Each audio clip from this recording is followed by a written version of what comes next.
ვის ყავს ყველაზე შედეგიანი შემტევი ტრიო მიმდინარე სეზონში? თამაშებს ფეხბურთში მოგეხსენებათ გოლები იგებენ, შესაბამისად ყველაზე მნიშვნელოვან მოთამაშეებათაც შემტევი, შემქმნელი ფეხბურთელები ითვლებიან. მიმდინარე სეზონში ამ კუთხით მიუნხენის ბაიერნის შემტევი ტრიო უკონკურენტოა. ჰარი კეინმა, ლუის დიასმა და მაიკლ ოლისემ უკვე შეძლეს 53 გოლის გატანა ბუნდესლიგაში. ამას დავუმატოთ 12 ჩემპიონთა ლიგაზე, ყველა ტურნირზე კი ერთად 75 გოლი აქვს გატანილი. მხოლოდ ამ სამ ფეხბურთელს. მეორე ადგილზე ყველაზე შედეგიან ტრიოებში მადრიდული ტრიოა, ნათაგარიზე 54 გოლია ყველა ტურნირზე.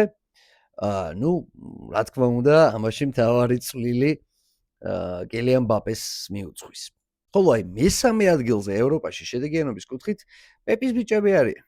ჰალანდი, შერკი, ფოდენის სამეულმა ყველა ტურნირზე 47 გოლის გატანა მოახერხა.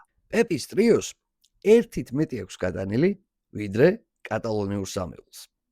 იამალი, ლევანდოვსკი და რაფინია მიმდინარე სეზონში 46 გატანილი გოლით გამოირჩნენ.